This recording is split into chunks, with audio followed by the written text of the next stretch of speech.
So I'm Katrina McPherson. And I'm Kelly Hargraves. I wanted to say that I loved your presentation and I loved the work. It was so beautiful.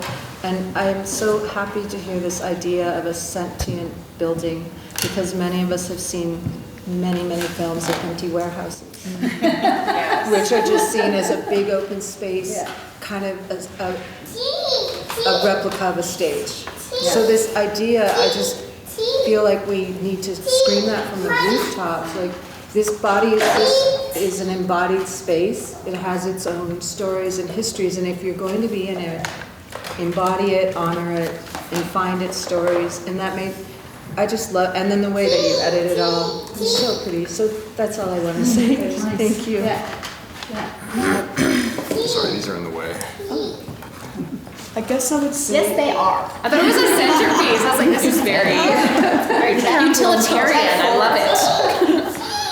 I guess I would say in response that that idea comes from the ideas of lots of different writers, and Gaston Bachelard and his Poetics of Space, and Elizabeth Gross and Space and Sexuality, and then also filmmakers like Michael Snow with Wavelength and Chantal Ackerman. So I'm really happy that you picked up on it, and it's an idea that when I teach I use it a lot, but it's not just mine. Well, it's funny because it's so kind of obvious the second you say it. You're like, oh my God, seriously? Like, because we talk a lot about this, how screen dance grows through a dance department, not through a film department. And we don't have those kind of aesthetic discussions that filmmakers will have with a history of Chantal Ackerman and Michael Snow. We don't reference that enough to come up with those very, very intensely thought out, every single frame has 10,001 meanings. And then meanwhile in the film department, this is what actually made me start dance cinema, because I was so frustrated. I was in the film department at UBC, and they were like, oh, we have the musicals lesson coming up. God, I hate this lesson every year. And I was like, I can't wait to watch Singing in the Rain and like learn all about it. And they kept referring to, you have your narrative scenes and then you have your spectacle. And it's actually inspired a title for a series of episodes we do with Frameform called Beyond Spectacle, because even when you have just the spectacle, you're basically saying this art form of dance has no meaning. It's just a show within a movie that has all the meaning over here. Look how they walk down the hallway, so much meaning. But this dancing, that's just fluff. That's how I like, sometimes I speak about, like, there's dance and there's theater and there's peanut bouche. There's dance and there's film, and we all need to have a conversation with one language, and I think the key word for that is movement. I always Both do are this moving art forms. in my workshops. The first thing, doesn't matter what age participants are, I say Venn there's diagram. dance, there's cinema, there's dance cinema. And as soon as you get to those essential elements like rhythm or like movement or sound, then all of a sudden you're like, wow, this is where the ideas really live. You have jazz shoes over here, you have lenses over here, but this is where you're actually gonna get inspired. And even like kids as young as 6 years old get it. They're like, jazz shoes, character shoes, sequins. I think that's all absolutely right, and I also think there's something else, which is very much about the individual artist's perspective in this, and we've also been talking quite a lot about how, in a sense, there's a tendency to have an anonymous filmmaker, Right. And I think for me it's almost more than trying to get deeper almost than thinking just about the two art forms and what they have as a commonality working within that sphere. But then there's also this kind of depth of the filmmaker, and I mean that, and that could be plural. The filmmaker could be collaborative. It could be it could be the performers, the person. I'm not trying to say it's one person in any respect, but that sort of so. Even within how you were talking about the work and the references you've just made, but also the time that you've spent in that place is something that only Marisa could do. Somebody else spending that time in that space would have had a different experience. So I think that's also very, very important, because I think it's that we can talk about the art form as very, almost like a neutral thing that's the same for everybody, and I think that's actually dangerous, because I think that teaches us to think about moving image culture as a neutral force, and it is so, as we know, so the opposite of that. And in a way, what we're experiencing as filmmakers is the potency of the individual within that process. Yeah, and I think sometimes it can feel a bit like there's a disjunction between learning how to cut or how to frame, and then your subjective experience, your poetic experience, and how you want to put yourself into that. And actually, that there isn't a disjunction, but it just takes time. You know, and there isn't. You know, quite a lot of times, like people will say, "Oh, I want to make a screen dance. Can you teach me how?" And well, I can teach you how to think about space, and I can teach you how to think about your body, and I can teach you how to think about movement, and I can teach you how to think about time.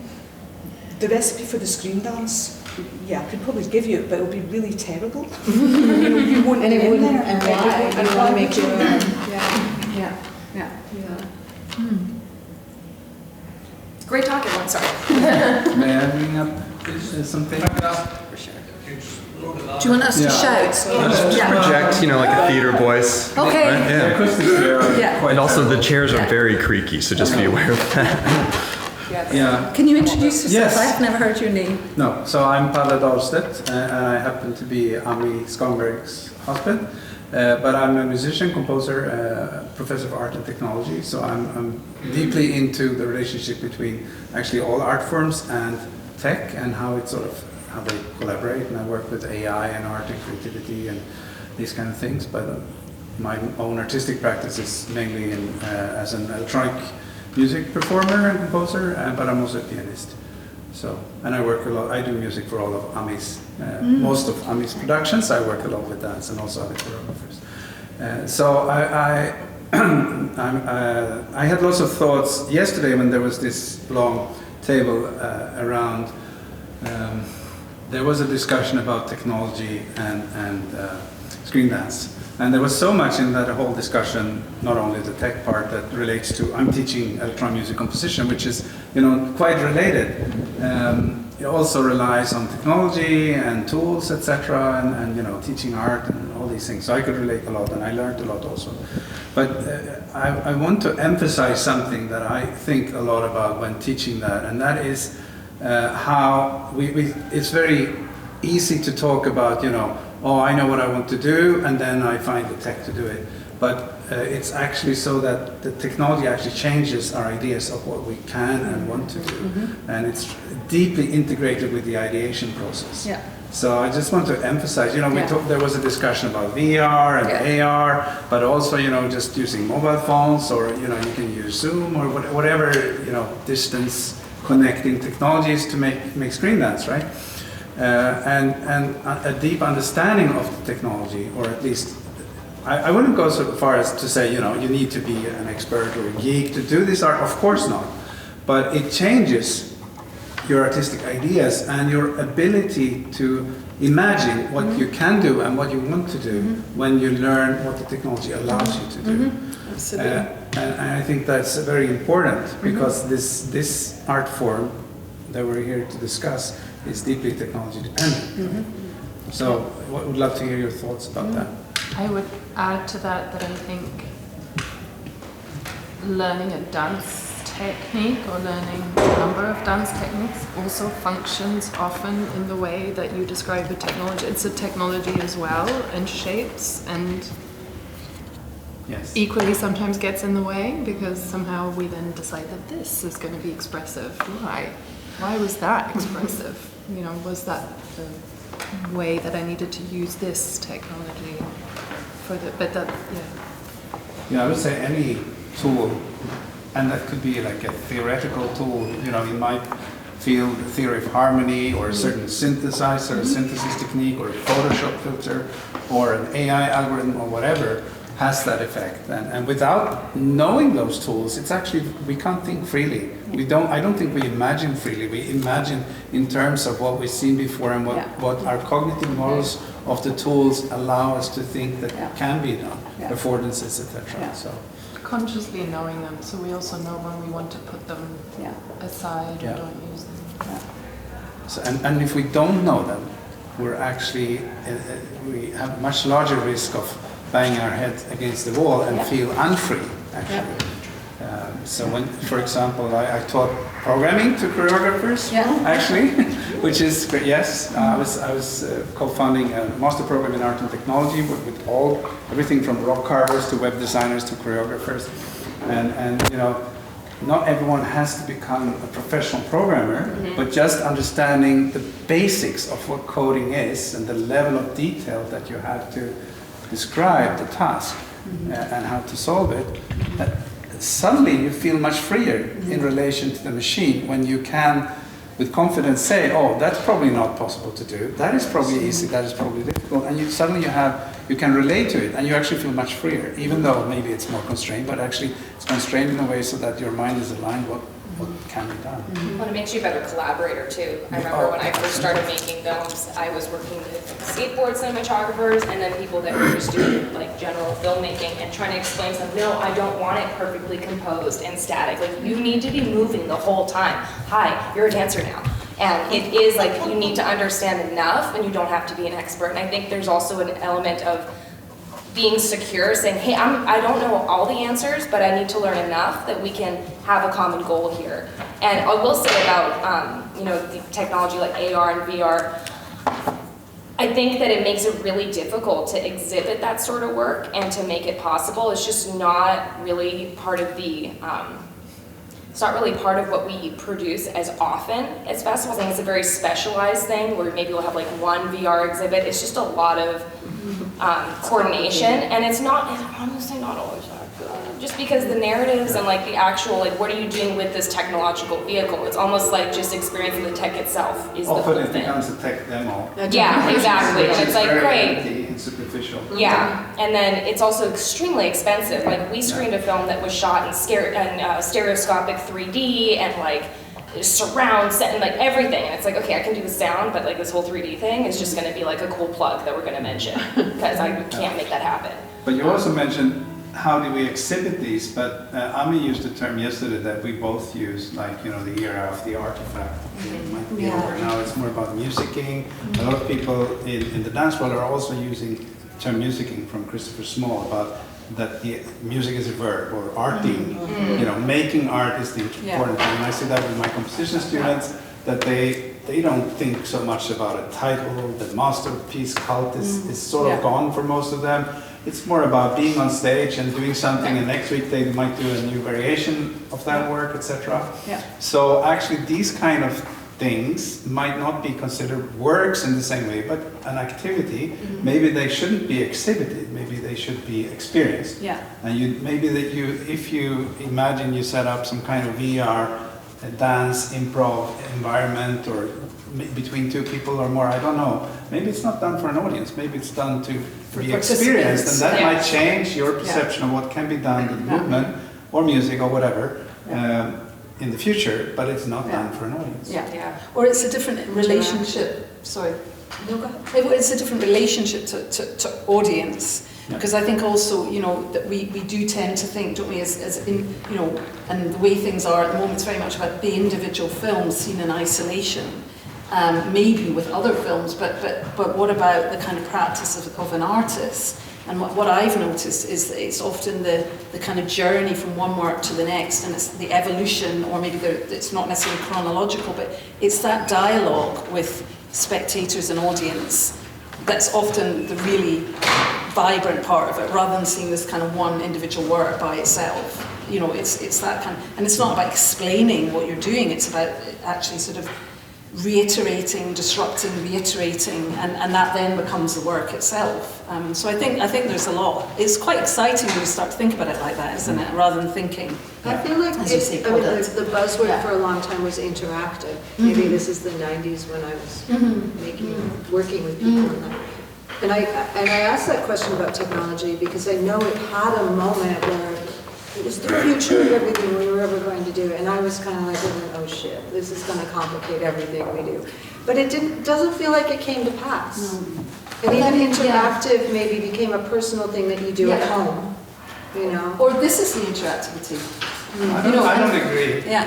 You think that's... Another of my titles is Professor of Interaction Design. I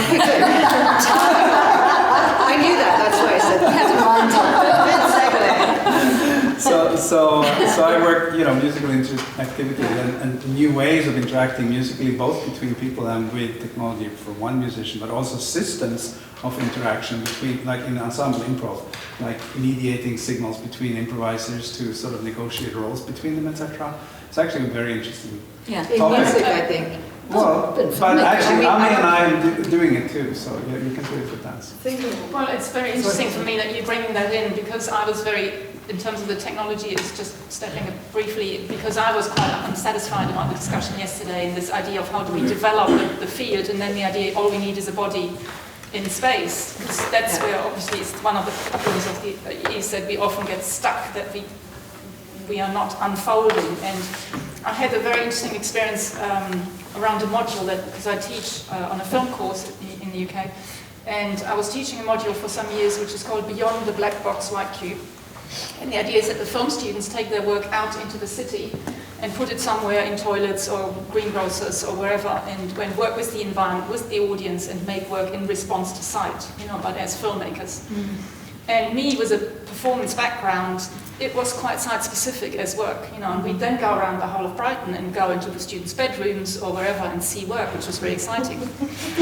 This year, I gave it on, passed it on to another artist to lead, and he is very much more at home in ripping game engines and making YouTube tutorials as his video work and that sort of thing. So I come into the assessment to assist assessing the work.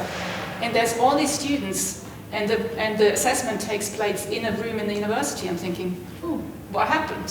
So I get there, and all the work is interactive work in the computer on screens.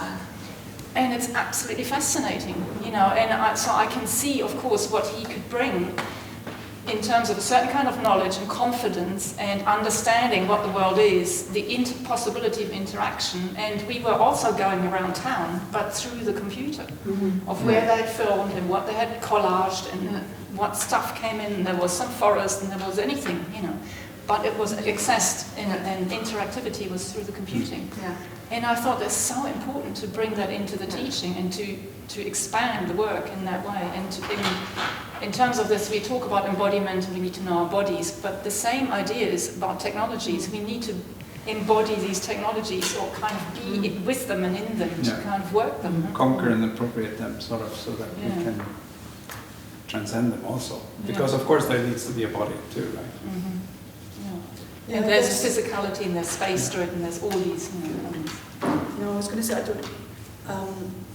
I find the phrase conquering them a little bit difficult. Yeah, you can use whatever. Also because I think the newer, they're not new anymore, AR and VR, ultimately they're about space, and we are, as dance people, we're kind of experts in 360 space because we work with the front and back of our bodies, we work with our perception. And also I think in choreography there's a sense in which you're always looking into the future in terms of how you construct a choreographic space. The end will relate to the middle, will relate to the beginning. I think working in 360, to make something interactive, it doesn't really necessarily mean that something needs to happen. It doesn't need to be something that you press on the floor and you'll see something. What it means, I think, is that you're constantly looking, that your senses are constantly being heightened. I made a 360 piece and these gamers came along and just went, oh my god, it was so great because it was so interactive. And I was a bit like, it's like the cheapest 360 camera you could find. And there was no AR in it, there was nothing like that. But they went, this is a new way of thinking about this. And it's just a dance swing. But I found this word interactivity interesting as well, because to me the work is all interactive. I mean, everybody who looks and experiences the work is interacting with work. So I think again, I totally hear what you're saying about the technology and the freedom of learning technologies, but I think there's always a real balance between finding out what are the kind of essential, fundamental kind of nodes, as it were, and then how do you layer on the understanding of various technologies onto that? Because I think the problem is often that one starts with the camera and how to switch it on and focus it.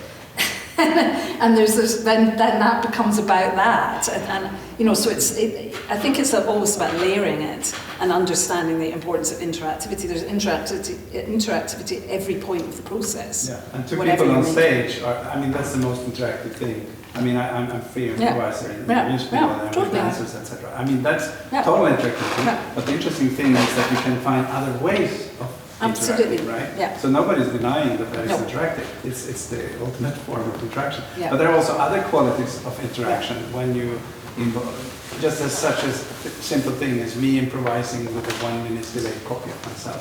Suddenly, what happens with that? Actually, that copy is so far away that in time, 1 minute is not far, but you know it's longer than my working memory. So suddenly it feels like somebody else. Some kind of agency, perceived agency, like there's somebody else playing with me. Just that situation could never happen without very simple technology. Yeah, absolutely. Just as a super simple theoretical example. Yeah, so you know the interesting thing is there are other ways to interact through technology. Yeah.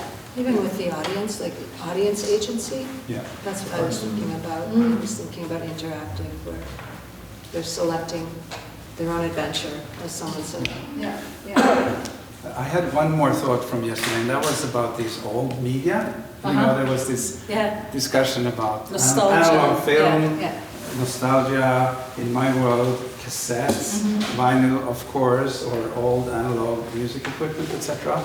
And my thoughts were that I don't think it's about nostalgia. No. For us old hipsters it might be, but not for the teenagers who are using this. And I think from sort of a theoretical creative process point of view, I think what they're after, what they value, apart from this also, this waiting that was mentioned yesterday, is that these media, through their imperfections, actually transform. They act as a filter. And that helps also alienate yourself from what you just did, to look at it as sort of somewhat more ready artwork or something like that. It becomes an object to look at, while this 4K footage feels like just a copy in a way. While a Polaroid image or a cassette recording is sort of transformed, suddenly it has this layer of transformation. That I think helps in a way. You get something for free. Students that I've had have they shoot in 4K and then in post-production do the 8mm or something effect, and the scratches come in. Particularly when they're doing something around home, family, personal stories, anecdotes. And we had a discussion around that, and there is quite an interesting, I think, body of work around family footage and family films, which not only historically is in this old media, but is now reconstructed. You know, it continues that genre and reconstructs it in this old language. It becomes a symbol of nostalgia in a way. But also nostalgia in terms of family. Belonging in a sense. Exactly. So there is something about analog media, which of course are more mirror of physicality and of being in the world compared to digital media. You know, there's something, an understanding that we have of what that does compared to what digital is. The materiality of it is where it counteracts alienation, I think. You know, where it sort of tries to bring in back the physical. So there is a kind of nostalgia, but the sense of trying to counteract alienation, I think, which is why the students or young people go back to it. I think preciousness as well, because if you remember you had 24 photos on a roll, you don't do snap. So there's something about, or if I lose the negative, then that's it. Like a preciousness to something.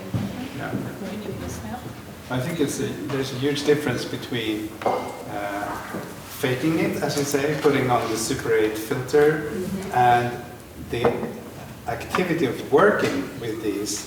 Well, they're different instruments. I mean, that's what I always think of. For example, the change, for example, between, you know, a viewfinder where you go like that, and a viewfinder where you go like that, or even, you know, a drone where you're kind of going like that. You know, those are very different physical relationships to the instrument, and then also to the whatever that reality is around that at that moment. So I think that also impacts, doesn't it, hugely on what we're doing. Yeah, and there's some filmmakers, coming back to the individual, there's some filmmakers or students who wanted to use the Super 8 itself, and there are others who are very happy to fake it. Yeah. It doesn't matter to them. Yeah. But I think those two are extremely different, because the physicality of actually working with analog film or with cassette or with reel tape or whatever, that materiality means something. It changes your process, it induces a slowness and a physicality, and you have to the experience is only worth the effort needed to attain it in a way. And if every cut is done physically and takes so many minutes to do, you will value your own work more. So you get a different feeling towards it. I'm not sure whether that more value is kind of, in terms of student work, I think it's just a different person, or within the same want a person. different process. You may want an analog process to make the work, whereas somebody else's. I think they will have, it actually creates, the listener or the viewer might not perceive it like that. I don't agree. I've worked analog, digital, etc. I don't feel more attached to the analog or the digital. They're different time periods. They're also different processes. But I don't have a value judgment in how much I think they're important or not. I think the biggest thing is the way that they affect how I work with medium, and also how that medium is perceived, because they have a different materiality to them, which is, I would argue, not just about nostalgia. I think it's about other things as well, but we obviously make associations. So yeah, that's interesting.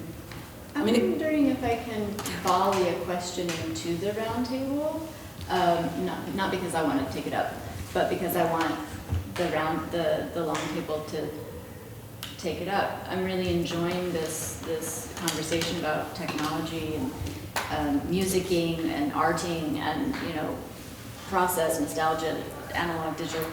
I'm curious because we are finally, after many years, in a space where we don't have to explain what screen dance is.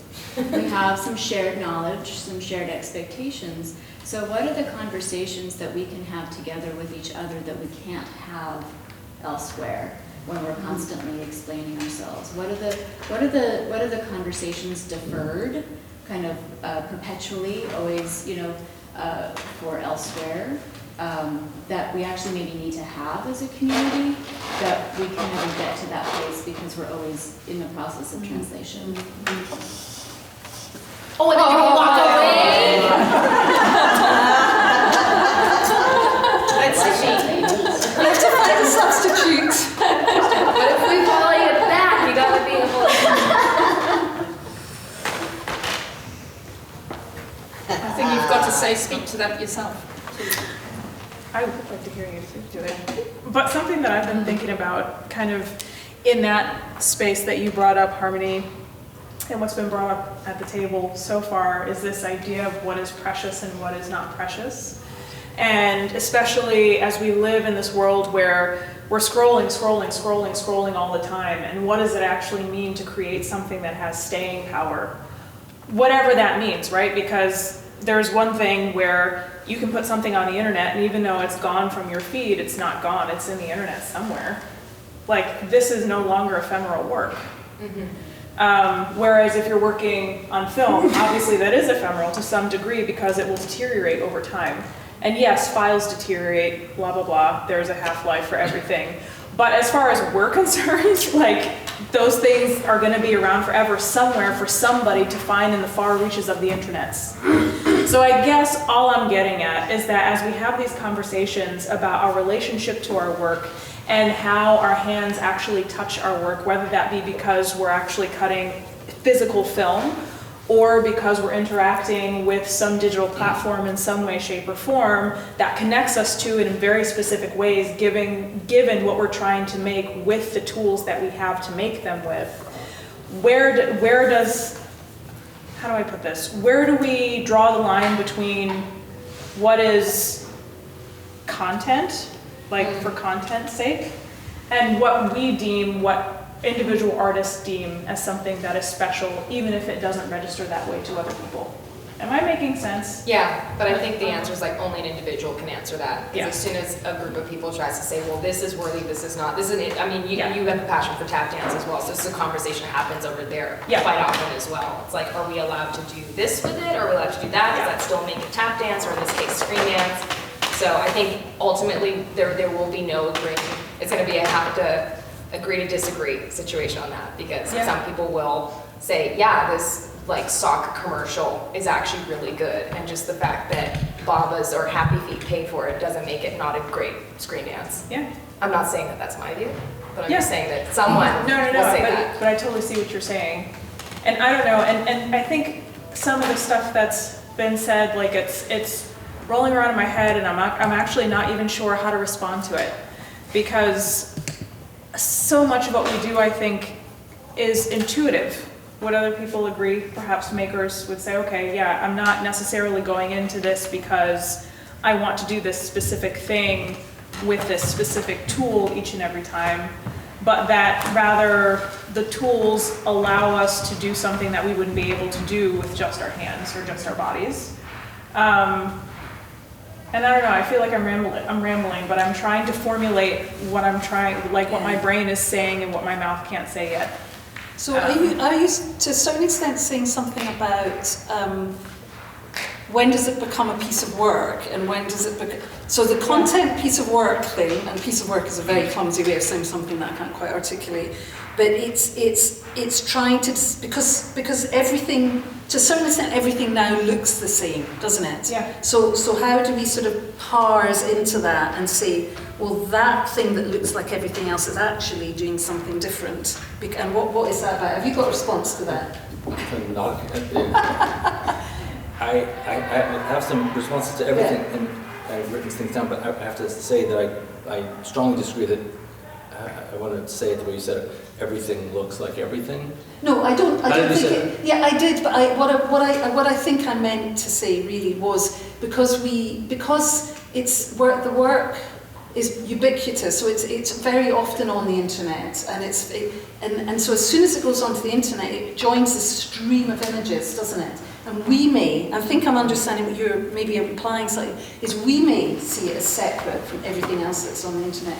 But actually, in the sort of flow of images and sonic images, visual images and sonic images, it becomes just part of a flow, effectively. So how do we distinguish that? Is it because it has a title and a credits at the end? Is it, Because we don't see the very... Lululemon logo. It makes it I think it's a good question. It's a very good question to ask, because I think we all willy-nilly put our work on the internet, or we're expected to put our work on the internet now, because that's also where... I'll shut up. No, I also have to disagree with that, because we all don't do No, that. I know. No, but I think, I mean, respectfully, I think, and this is part of what I wanted to address, and I'm going to try to be thoughtful about it. So, because I come from an art background and have some relationship to dance, I often hear, and I've heard people, I think Kelly was saying something about Michael Snow, or you said something about Michael Snow. Marie said it. Okay, there was some conversation there about sort of citing people who are outside the dance world that we don't talk about. Tell me if I'm saying this wrong, but in context of dance. So, and that caught my ear, because I'm not picking on festivals, but I want to think about the discourse of how screen dance circulates, or the thing we call screen dance. And I think to your point about sock commercials, we can include, anyone can include anything in the conversation, but we have to do this first. So now we're talking about that sock commercial in the context of, the same way I would say that we do with philosophy, for instance. John, you study philosophy. In order to talk, people deploy the term existentialism all the time. They're not talking about existential philosophy, but they could if they do this, metaphorically speaking. So I'm going to tick through a few things, and I'll try to go as fast as I can. So often when we think about festival structures, I'm going to say that I think that, and I appreciated the panel a lot this morning about audiencing, I guess is actually the term. More verbs. Another verb. Well, yeah. Like it. But I think that by nature, festivals, even with the best intentions, contract the field, I'm reading verbatim here, Not offended. by reminding us that, for instance, duration or slowness, or fill in the blank, etc., can diminish audience, meaning they will leave or they won't come, as I understood some of that conversation today. And again, this is not a criticism, just observing. So one of the things that art does is that art expands the conversation constantly. In our teaching, in curating, etc., it's always expansive. In other words, how can we bring something into the conversation that, by its very nature, will bore or anger or again, fill in the blank, the public, until they get it or don't get it. They might not get it. And similar to festivals, museums and art world, things that occur in the art world, people can leave, and they do leave often, and maybe they come back, or maybe they don't come back. But by not offering the opportunity for people to be bored or angered or something like that, I think we diminish whatever field it is that we're talking about. And I understand there's a lot of constraints and a lot of complications around those things. So the other thing I heard today was, and again, I'm not meaning to be critical, but I heard this idea about meeting viewers where they're at, and I've heard that before.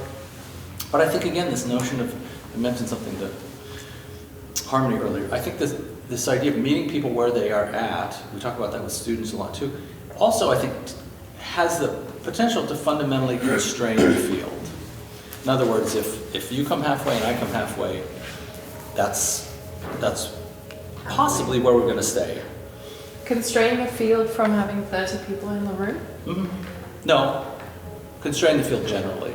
Just constrain the field generally. I'm just thinking if I have the option between having 15 people in the in crowd who come to my screening versus going to where other people also are, I might choose the latter. And tell you, it used to be called dumbing down.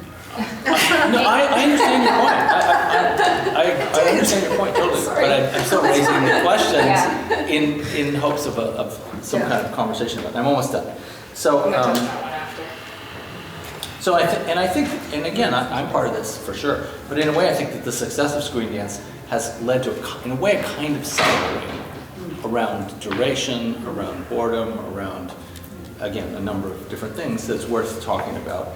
And then the final thing I would say that inherent in all the things that I'm raising for the table is this idea about risk, which I think risk, especially at least if I'm speaking just about the art world or even maybe the experimental music world or film generally, risk leading the audience toward boredom, or risk leading the audience toward disinterest, or risk leading the audience toward discomfort, ultimately to get to a kind of transcendence. And I think we all do that, many of us do that in our sort of personal lives. We work hard to get past things or through things until we move towards enlightenment or something like that. I'm just wondering if any of these things are possible to talk about. I think you're speaking a lot to the art of curation and who is your audience, and I totally agree with you. Like, I don't want to show a film for 10 people that immediately are best friends with the person who made the film and no one else wants to come, and then I'm broke at the end. And that's just the reality. And it's not just dance film or screen dance, it's also music, it's also visual art, and it's something that we see across the arts. And I think that there's a way for us to, without getting too like gross and money about it, to still say there's an element of market demand, and you don't have to sell out and make something that's not as good. But I'm never short for strong films that have a good message, that are not extra long, that audiences of all ages can appreciate. And I think that's, as a curator, that's more my mission. I really am looking to get screen dance out there in the world more, even if it means not showing as experimental of certain things sometimes. And that's just who I am. And I think that's why it's great that there's so many events, there's so many platforms.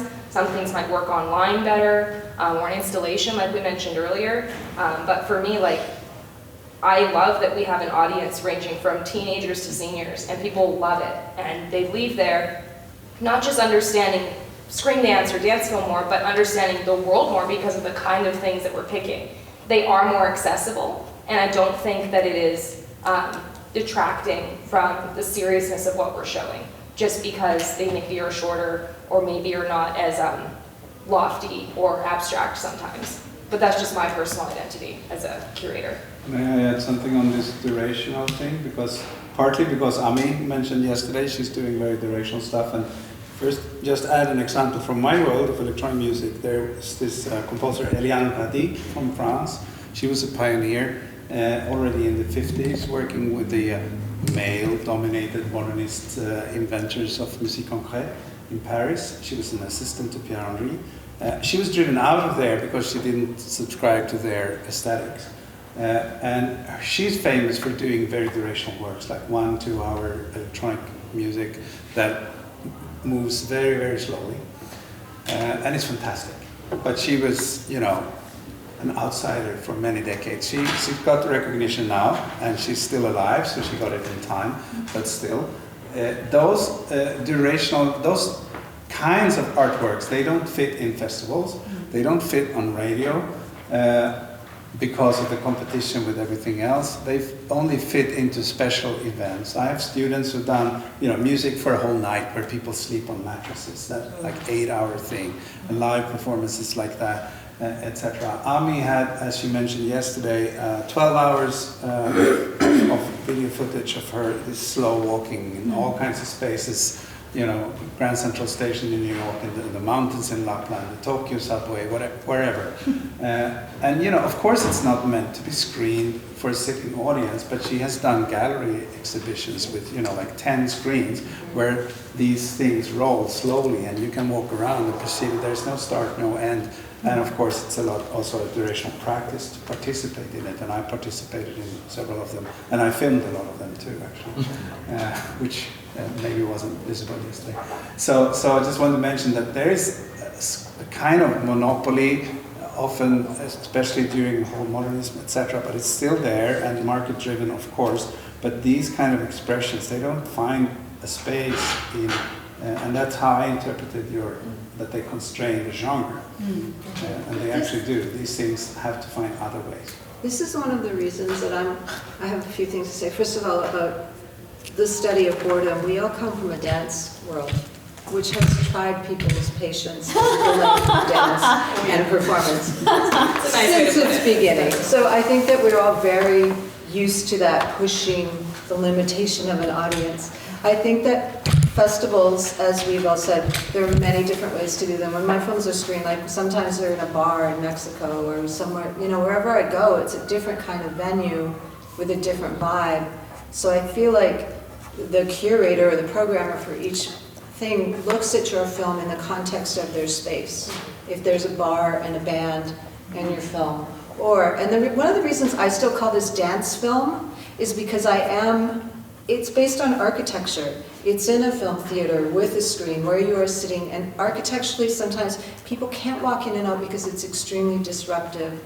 I work in performance spaces because I center my idea of dance film in dance and in film and in a theater with a screen and an audience. And there's an agreement that you're going to sit there and you're going to make it through it because you're not going to disrupt people as you would in a live performance. So, because I know I should be cool and say screen dance, but I'm like, no, but that's not what I'm doing. That's why I say both. I'm doing dance film. That's what my festival is presenting. And the only way that I can get around the many ways that one would curate based on themes or trying to be this and that is to just show as many hours of work as I can.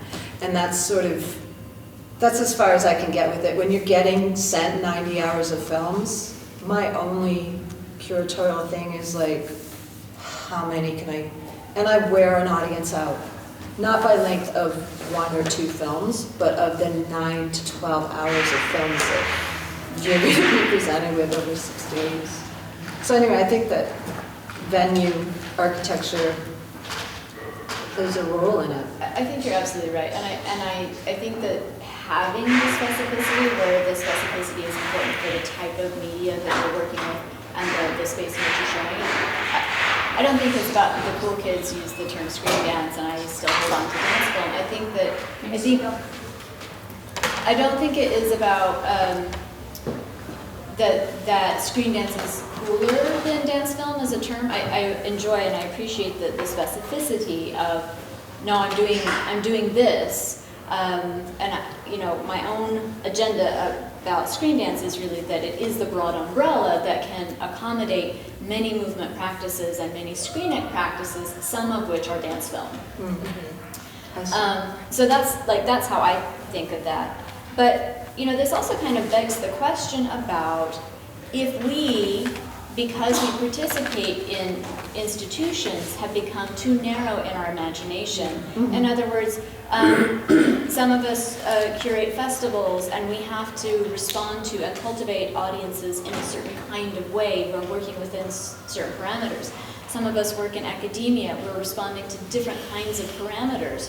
But really, are those the only two models that we can I don't think so. think of? And I feel like we've learned in the last few years, I mean, just as I said, going to whatever festival I personally go to, the variety is amazing and so fun.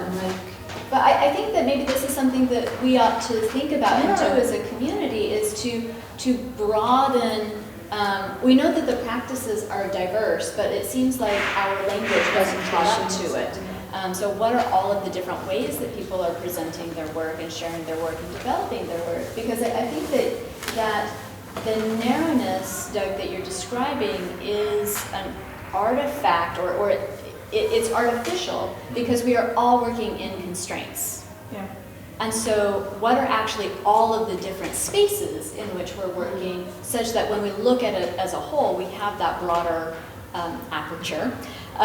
It's almost like we can discuss 16 by 9 by 4 by 3. Like you shoot, you know what I mean? From the very beginning, we've had different frames for what we're presenting. Frames for the floor. Okay. Hey. You know what I mean though? And I was Kara's book.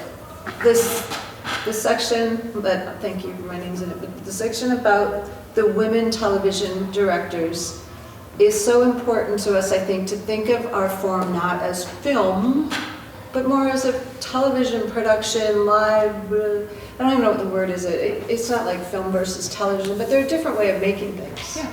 And I think that chapter is so great because that is where we live, probably more than... I shouldn't talk. Sorry, I'm at the side. Now come! Not anymore, you're not. No, carry on. I forget, you interrupted me. I was just going to say, sorry, I'm totally so bad. Yeah, I don't think it's an and/or. I think it's an and/or and many more. Yeah, but it's funny because the television thing keeps coming to my mind a little bit, because I feel like, having come round the circle that you have as well, and Doug as well, and other people, there was a period of time where television was the thing that, where it was the thing where people wanted their work to be seen, therefore it determined how work was made and what it looked like.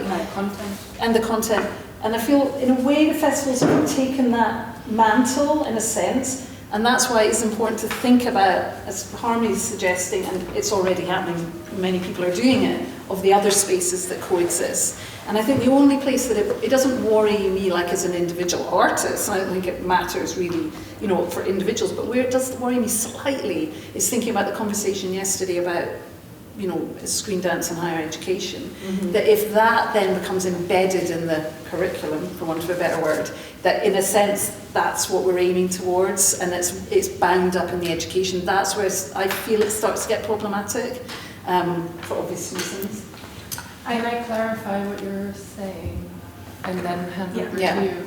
The curriculum is assuming what endpoints the artist want to go to. Then it's like we're shaping you so that you can get into television. Well, because I understand why that happens, because also if you're a student or graduating, you need your work to be seen because so that it's a self-perpetuating cycle, isn't it? And I think that as educators, there's potential to say, yes, that is a way, and that's another way, and that's another way, and as you were saying, to a certain extent, you show the ways, but there's going to be all the other ways that are invented. So I think that is important, and that's kind of the position of privilege some of us are in, to be able to say, okay, it's not about getting rid of festivals, but it's about making sure that in the evolution of the form, there's still space for true experimentation, and not just experimentation within the parameters of, and I want to get into a festival.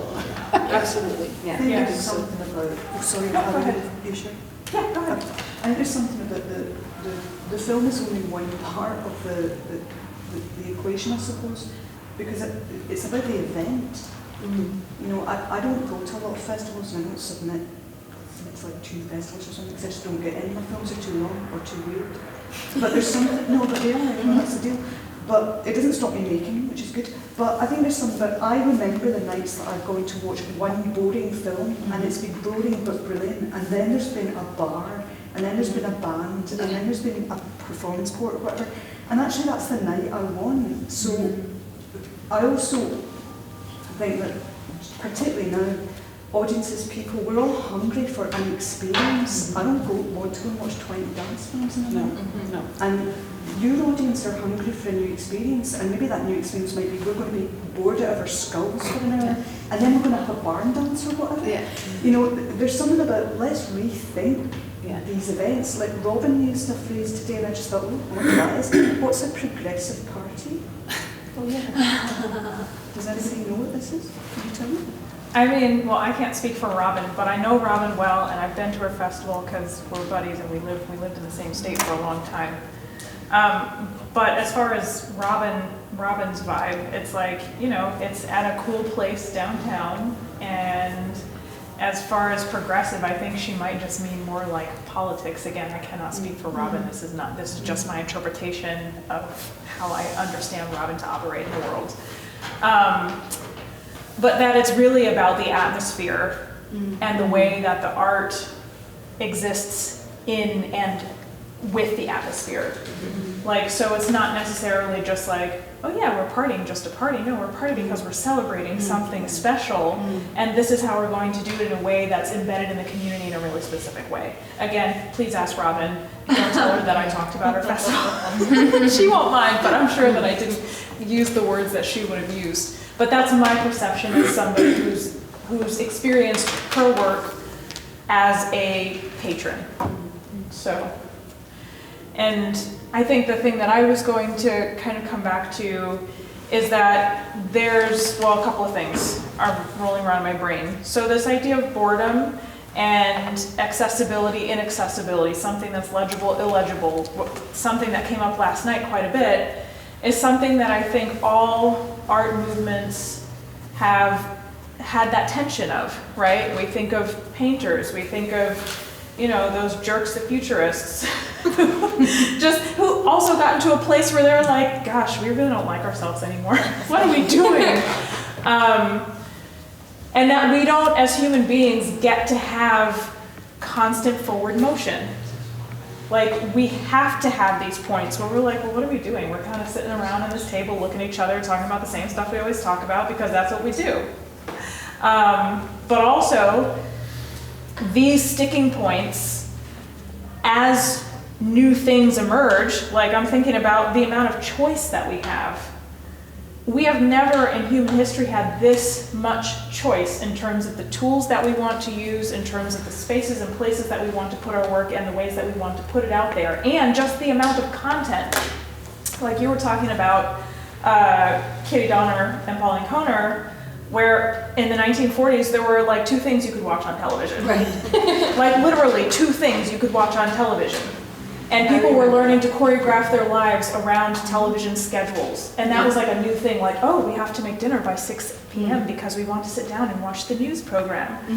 And that's not the way, like, we're binging things for hours and hours and hours under our blankets with chips, right? Yeah, like exactly. that, nobody ever imagined that that was going to happen the way that it's happening now. I mean, I think some people probably imagined it and wanted it to happen, but it wasn't possible yet. So all that to say that there is something to be said for appreciating the cycles of like, okay, we have this thing, shiny, new, and then okay, now it's kind of old and we kind of don't like it, and what are we going to call it? And maybe we're just, just using the same language. But we're limited. Like, we have a language. Languages, right? There's people who speak many, many different languages in this room, but still, words are only words, right? Equipment is only equipment. plastic is only plastic, metal is only metal, film is just film, right? So yes, we have a lot of choices, like almost too many. If you're like me, I'm a little overwhelmed by all the choices that we have. Like I feel like I'm underwater a lot of the time. Like, oh, what do I even do? But also that there's something kind of cool about being in a place where we have the privilege to be stuck. Yeah. So there's that. And that screen dance is not alone, and so many people in here are interdisciplinary artists. I mean, those of us, and you're right, I mean, tap dance is a perfect example. Like, people are like, tap dance, what the fuck is that? You know? And you're like, it's America, come on. Jazz's cool sibling. Yeah, and people are trying to figure out what to do with it still. Yeah. And we have this privilege of being stuck, right? So anyway. Well, speaking of privilege, I mean, can we talk about grants and financing? Because I'm someone that has never applied for a grant in my life because it actually like makes me. Oh, everyone's walking. I don't want to talk about that. I thought you volleyed it. I work for a funder. But I just like I guess I just always perceived it as on a very basic level when I got started. I was like, I'm not a nonprofit. I am an evil sole proprietor, 19-year-old me. Corporate America, the devil, right? Like starting my own thing so I can just have write-offs and like actually give my crew Tim Hortons and like not have to pay tax on it or whatever. You know, so for me, like, For all you non-Canadians, that's coffee. yeah, okay. it's Dunkin' north of the 49. They're like, you can get it in Detroit. But for me, like, it's something I really don't understand. I understand it's like a main part of our economy, and when we get work in, there's a lot of really good work I get in that is just produced by people that treat it as their business. Like they have a production house and they create these awesome films, or they seek out these opportunities, or they do work in more of a commercial dance space and they make it happen. And I think it's really amazing that there's so many examples of that, but I also understand the need for art and that so many other things in our society get funding and get government funding, but at the end of the day, it's still kind of coming from your pocket because it's taxes. And how can we say, well, we want art, but we also want to, I'm from the West Coast, so there's a lot of homeless people, you know, it's like, how do we fix housing and homelessness, and how do we fix all these other things that taxes go towards? I just don't feel comfortable taking money from it. And I'm not judging anyone else for having that as part of their practice or their strategy and saying, no, I'm contributing something to my community, this is cultural material, it's important. But I guess just what's everyone else's view? Because I feel like I'm definitely an outlier on that. And like I said, I'm not judging anybody else, and I hope you're not judging me either. But it's just something that I have found over the years where it's like, wow, there's a lot of great independent cinema happening, and it doesn't require, you know, carving what you're doing to fit a grant. And you don't need to take, you know, money from people that maybe have a job they hate and don't get to make art and made that choice to be like, well, I guess I'll do this as a thing on the side, but not my main thing. I think that this is a really important question, and I would invite just a reframing that if you apply for and get a grant, you are not taking anything from anybody else. So, you know, I understand the kind of moral quandary. And where does it come from then? You're not taking it.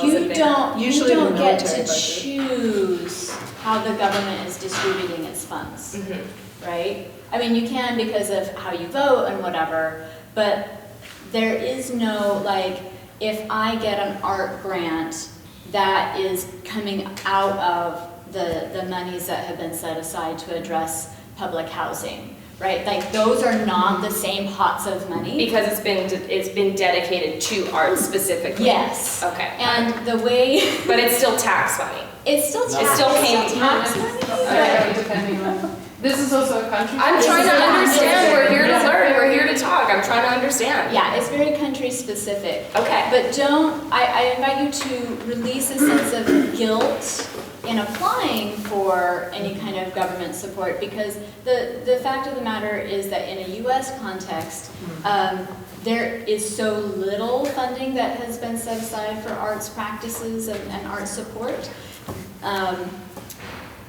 Don't say no to yourself, because that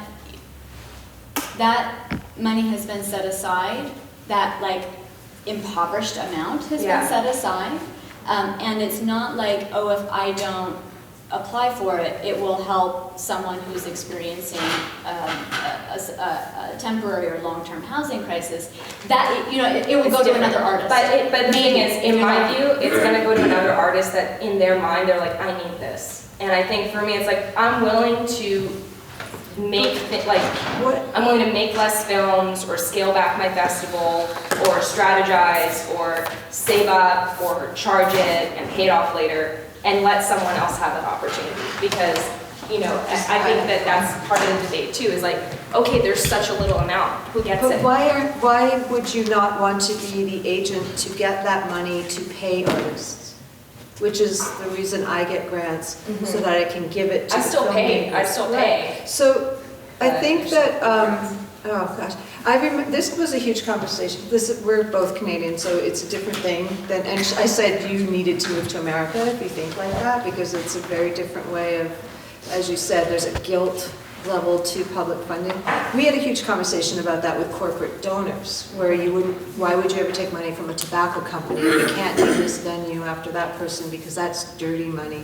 So it feels like you see it as dirty money a little bit. I don't think it's dirty money. I think it's more like, if there is such a small amount set aside, then who is it fair? Okay, so that's Yeah. what I was going to say. So I didn't get paid at my festival for years. I have a board of directors because we've been a 501c3 from the get-go, so 20 years, right? So we are eligible for grants. I'm like, I'm going to spend the money on the festival. My board president said, it's irresponsible of you to create an organization that cannot survive beyond your volunteership. This is a huge nonprofit art American model, I think, because I've worked here more, where we are expected to overwork and give ourselves, and it's frankly bullshit. We deserve it, and I didn't think I do. I'm like, no, I'm like you. I'm going to put it on my credit card. I'm never going to da-da-da. I'm going to give it to artists. But the organization shouldn't be the Kelly show or the Jen show. It needs to be the organization, and you are employed by it, so it survives you. And that's the responsibility. If there's not a budget, yeah, there's a budget line for executive director. I mean, right now I get $10,000 a year, so I know you're all jealous, but it's something that my board is requiring me to, and I say, I don't want to get paid to fundraise. I hate writing grants. Like, I don't want to pay myself to raise money to pay myself. But I have really taken myself out of that equation. If I'm running this organization, that's what it is. It also means that if you don't, in terms of the organization needs to be able to survive you leaving, and every time I work overtime beyond what I'm paid, it means that someone who has caring responsibilities, who needs to self-care in a different way, is not eligible for that job when I leave. Right. Yeah. And that means I'm actively making it less possible for someone who isn't me to get that job. And again, I mean, the arts are predominantly, nonprofits usually are run by women who are traditionally happy to be underpaid because we want to be at the table, we want the opportunity, we're so excited we get to have agency and be in charge of something. But it's a model we've created that's detrimental to ourselves. I It's think sabotaged. Part of it's time management I and your own agree. management about what am I going to focus on. I agree, I don't but do everything I want to do.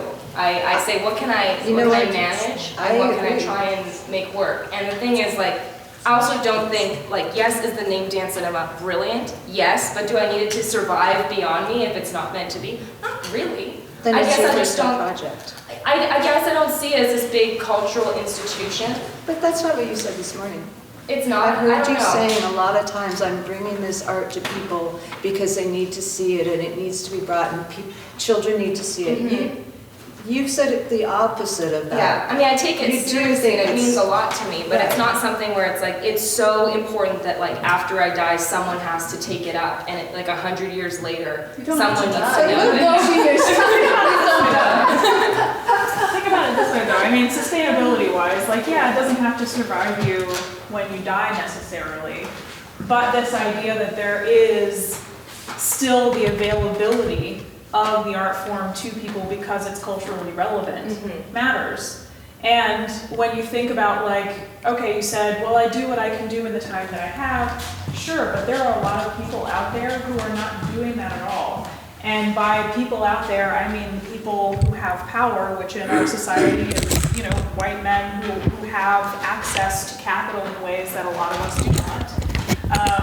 And you know, I guess I just feel like as women in the arts broadly, but also in industries that haven't always included us, especially because I've spent a lot of time looking into the history of this. I mean, it repeats itself over and over and over again. Well, if I just do this, and then some other guy gets your award. I mean, that's what happened to the Choreotones women.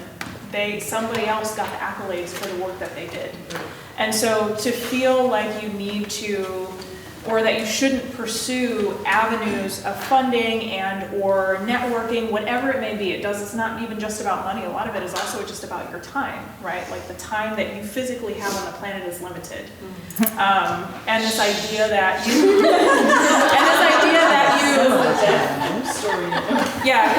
this idea that you give pieces and parts of that away, not just because it's something that you're passionate about. That is clear, and that's wonderful, and we're so excited that you're here and that you're passionate about it. But also the reality that we live in a society that is incredibly unequal in so many ways, knowing that there is folks who work at these corporations that are literally creating a lot of the problems that you're citing, and that they walk away, they go to bed with more money than anybody in this room will ever have combined. Right? And that it's not even possible for us to take the way that you're thinking that we may be taking. That is true. Yeah. And that brings me to my point of questioning that screen dance is a feminist art form. Because the other way to look at that is that there are a lot of women making and operating around screen dance because it's an area that has very low financial comeback and gain. We don't operate amongst large amounts of money, and therefore it's a place that we're allowed to work in. And I thought, so that's where I get quite, you know, it's something I'm thinking about a lot at the moment. You know, what is it? Why when I teach a workshop is it 99.9.5% women in those workshops? Why am I still doing this? You know, and I think there are feminist roots, and we know the kind of figures that play into that. But even then, I kind of look at that and I think, is that true? Is that actually what the situation was? Or is it because there were certain spaces that women are and were allowed? So you see those as two different things. You see that as two different things. And but just because women are working in something, it doesn't mean make it's it feminist. Absolutely, and I think it's a very problematic interchangeability that I've heard happening more and more, that people talk about screen dance as a feminist art form. So on that level, it's not feminist in my mind. It's a lot of women are in it because they can't be anywhere else. Not just because they can't afford to be anywhere else, they can't leave their money, but also maybe something, and this is a little, maybe this is problematic for me to even say. Go for it. Possibly there are things that as women we are drawn to exploring that are possibly gendered. I mean, I know this is really problematic, and that's why I'm putting it out here. I'm trying to work at that. But also, I don't think it's feminist, because a hell of a lot of work you look at, you think, flipping heck, you know, who's buying that camera, and why is that woman allowing that to happen to her in front of the camera? So I just wanted to put that out there. Is screen dance a feminist art form? Am I the only one that's questioning? Well, and does everyone want that label too? I mean, I grew up in a household that was very gender traditional, and it was always, oh, your brothers can do that, and you're gonna do this, and they're gonna wear that, and you're gonna wear this. So growing up, like anyone saying, wow, and you're female, I'm like, you're insulting me right now. Like, just making whatever I'm doing as an individual be like, and you're a lady and you did it. Like, I personally, you did based it well on my own experience. for a girl. Exactly. Like, you're a girl boss. I was like, please just like say that you like what I do, or you know, like you used that. Bring it to me. I'm the one who deployed the term. No, sorry. Yeah. I want to speak about it. Yeah. So the way I deployed that is, as in my personal experience, the feminist roots of screen dance. Not to say that screen dance is feminist, and the roots of those roots that I'm speaking about include things that are directly an outgrowth of self-defined feminist practices at a particular time in history which include some of the things I think you were sort of speaking around, like social practice, for instance, which is historically, and we can argue, somebody can argue with me about this, but it is historically an outgrowth of the feminist art practice in the 70s, in a very specific place in Los Angeles, for me, in my experience, migrates up to the Northern California, and goes outward from there. So when I deploy those terms, I'm talking about a historical reference, not a value judgment or a claim that screen dance is feminist, period. So that's one thing. But the other thing I wanted to say, if I can go back to some things that I was hearing earlier from my notes here, was that part of this conversation, which I'm totally in support of, is a little bit conflating the way, the circulation and distribution of art and the actual creative practice of art. And those, I'm sorry, I know I'm sitting at a table and I feel like I'm mansplaining, but my opinion is that those are different but connected things. And so the ability to create art is ours to choose or not. And I'm reminded of the first time I went to Findhorn for open source. And I remember going on a tour, and the person was walking around showing us, here's the gardens, here's some people work on building houses, some people work in the gardens, some people do that. And I remember asking the question very specifically, can people use their art practice for their work credit in Findhorn? And the person told us a really kind of long story, complicated story about, well, they had that discussion. And correct me if I'm misremembering, but they had that discussion and they decided food, shelter, I forget the third one, or maybe it was just food and shelter first, everything else second. So yes, you can have an art practice, but the founders of Findhorn, which is like sort of this old school cooperative living model, said no, you can't trade that for your daily bread. And that always stuck with me, and I think that, so again, one of the things I wanted to say, because I wrote it down here, was two things actually. So one is that, back to this idea about art practice being expansive, art practice expands to include social practice, for instance, or work on social justice, homelessness, and all the stuff that's going on in California. And art expands to include things that don't look like art. They're not material. Somebody was talking about material earlier, like metal and wood and things like that. So art expands to address experience. And the other thing I would say, I mean, I can talk more about that like this, but the other thing I would say is that it's not a zero-sum game. And that was sort of I think when you jump back to the table, or maybe you implied it, jump back to the table, that money is not in one pot, and if you take it away from poor people, if you make a sculpture, again, you can make a sculpture, but the distribution and circulation of sculpture is a different thing. And I think that we run the risk sometimes of losing our way a little bit when we start to let those things become so conflated. The festival is the means of distribution and circulation. If one of us makes a work of art, that's our responsibility. The distribution is another element in the larger picture of how we come to understand a form, any form, I think. So those were my thoughts on what I was listening to.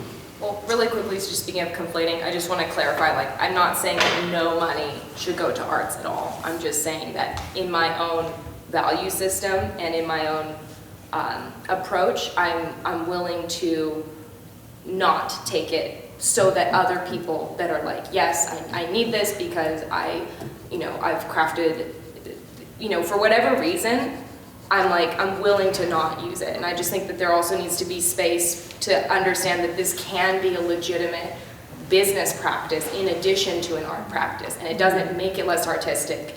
And in fact, I think that's what a lot of us are trying to get at, is how to actually sustain this. So I'm just encouraging that sort of approach for people to feel empowered to do that. I would just point out an answer that there's been a half dozen or so in the last 10 years or more organizations or institutions that are created by people that have sort of wrapped their arms around screen dance and dance on screen in various forms as a way to monetize the work of artists, to distribute, to television and outlets. And any of us who've been involved in those things know that the amount of resources that go to the artist actually are considerably less than the person who distributes that work. So again, that's a model that it is a model of choice for sure, and it's built, I think, off of often our need to be seen and to be visible. People have said that a number of times in the last couple of days. So these efforts to sort of monetize the distribution and circulation of these things that grow out of creative practice are problematic for sure.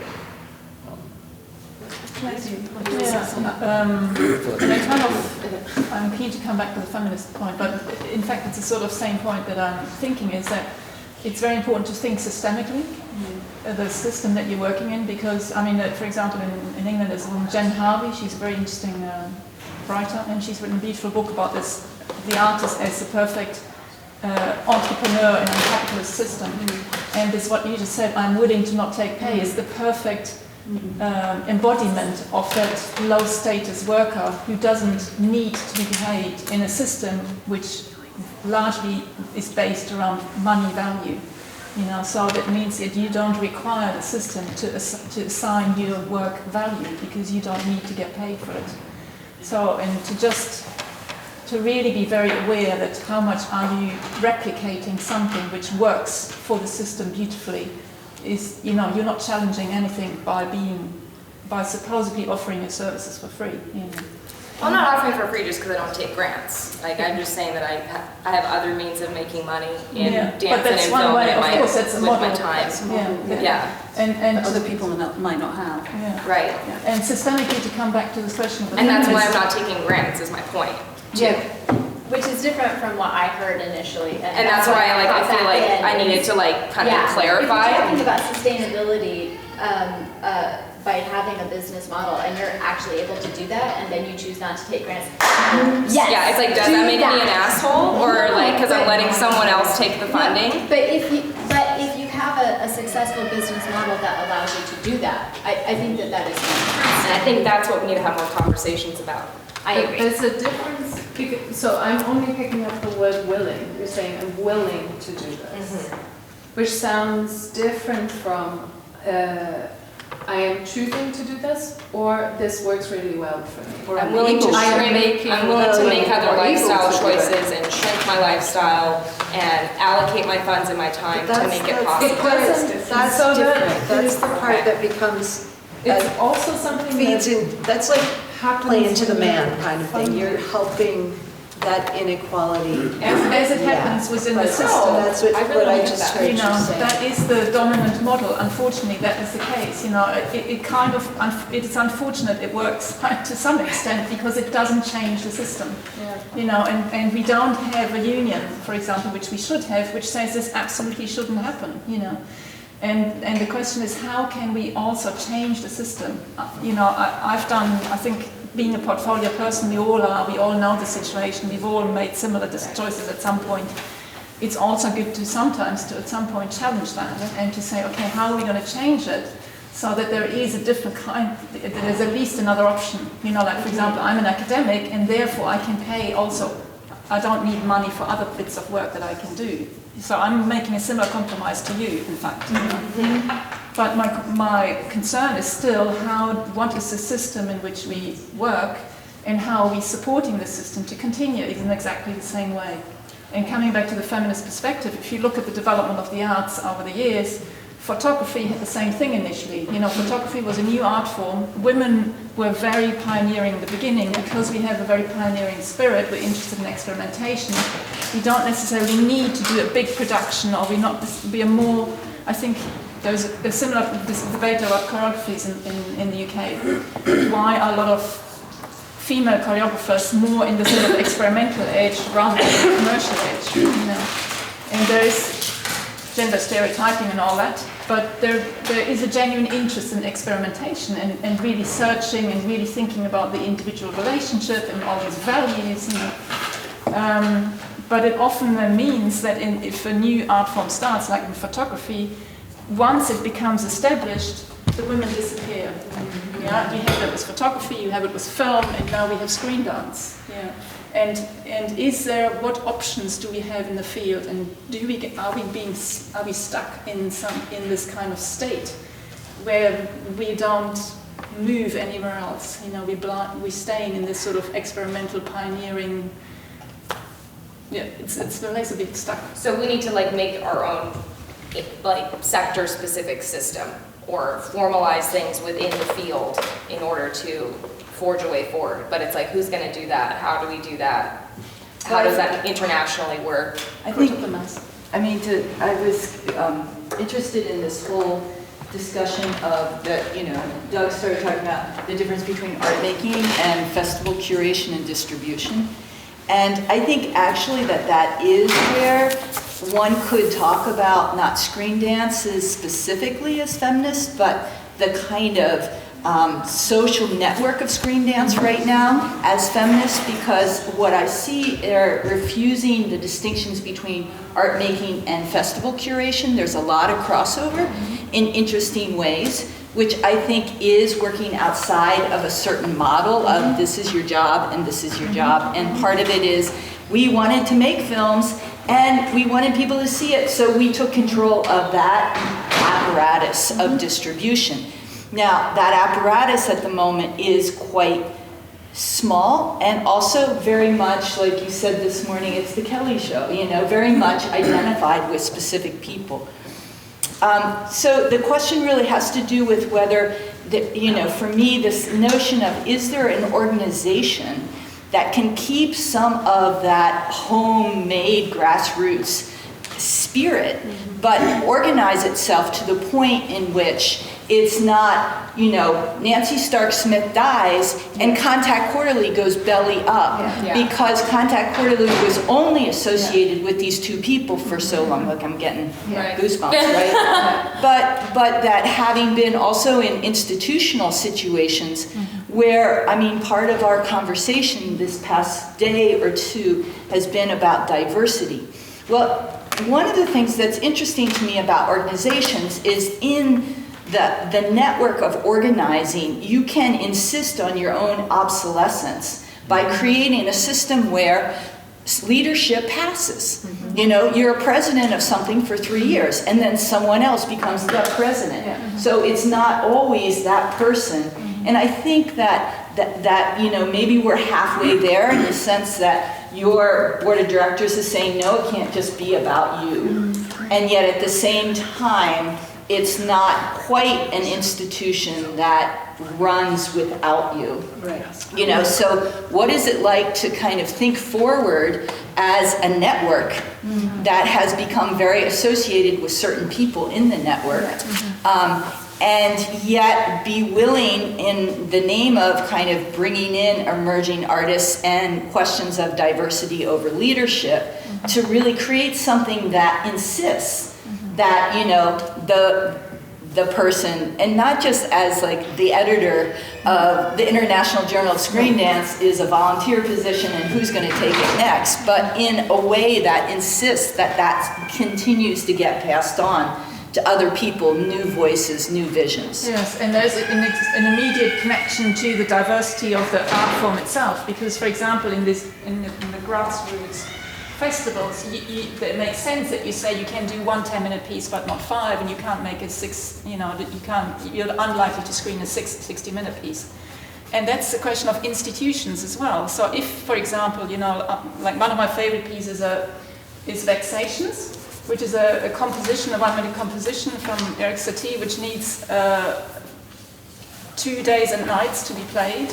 And in the place that he thought it would never going to be played, but the places, the institutions that can show that work is, for example, the Barbican Centre in London, or the Tate in London. Yeah, they can screen that, or kind of make that work happen as an event, and because that's a different budget, it's a different institution, they have a different kind of parameter of choices, they have different audiences.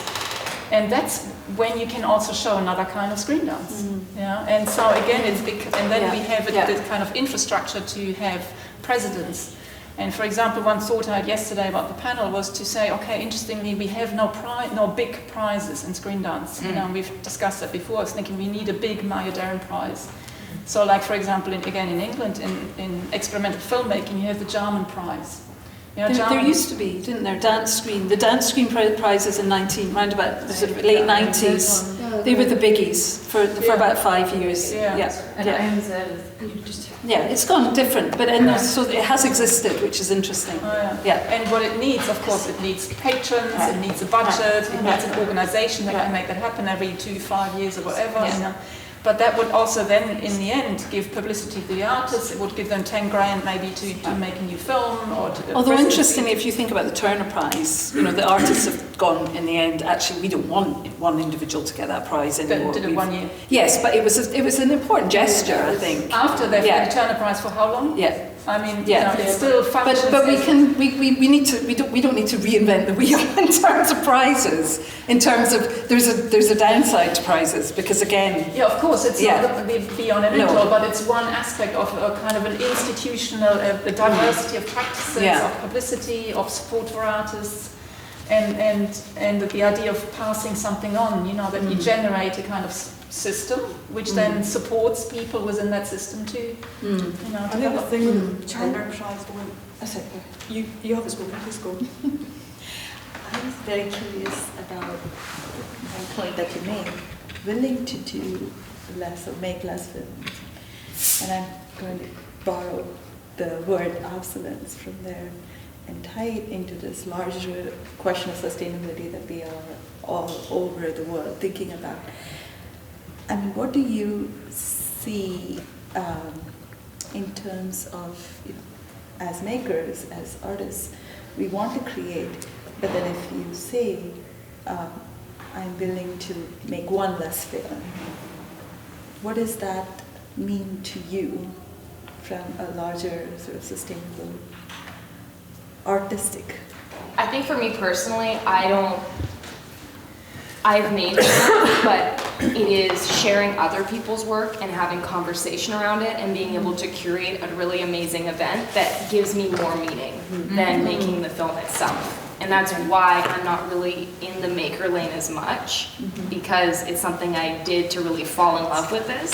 But as time went on, I was like, well, I could make a film that's just about me and my project and send it out, or I can provide a platform for other people. And at the time I started my festival, there was no dance film festival in Vancouver. When I moved to DC, there was no dance film festival in DC.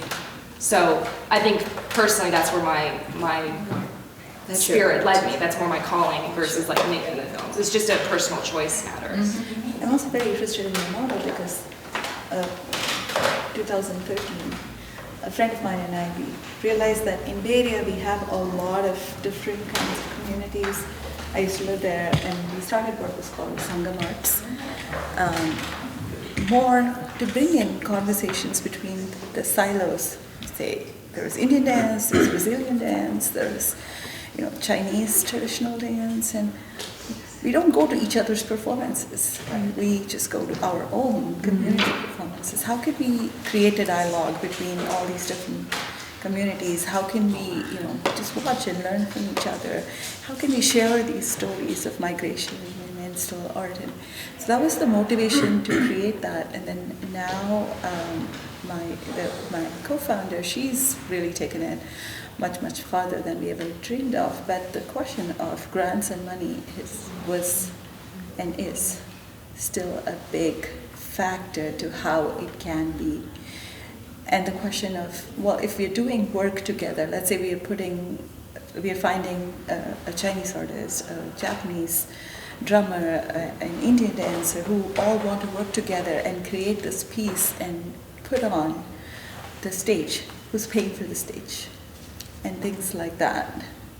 So I'm really curious about that model that you have, where you're like, I can do without grants. We couldn't. So. I mean, part of it is just shrinking my lifestyle in other areas so that I can put my own money aside for it.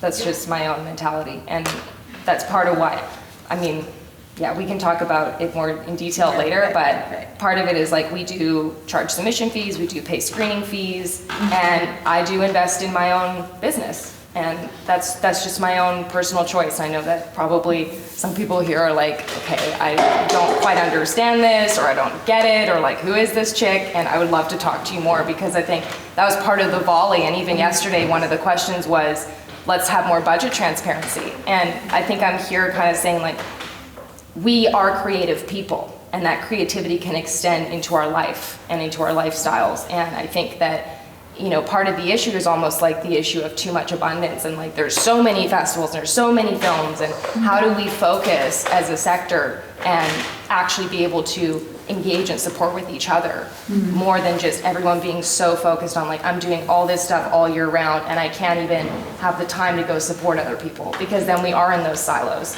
And I think when everyone tries to do everything, there's no space to engage with other people. I just need to interrupt because I've been handed the post-it note of relative power, which is to please announce that we start again at 3 p.m.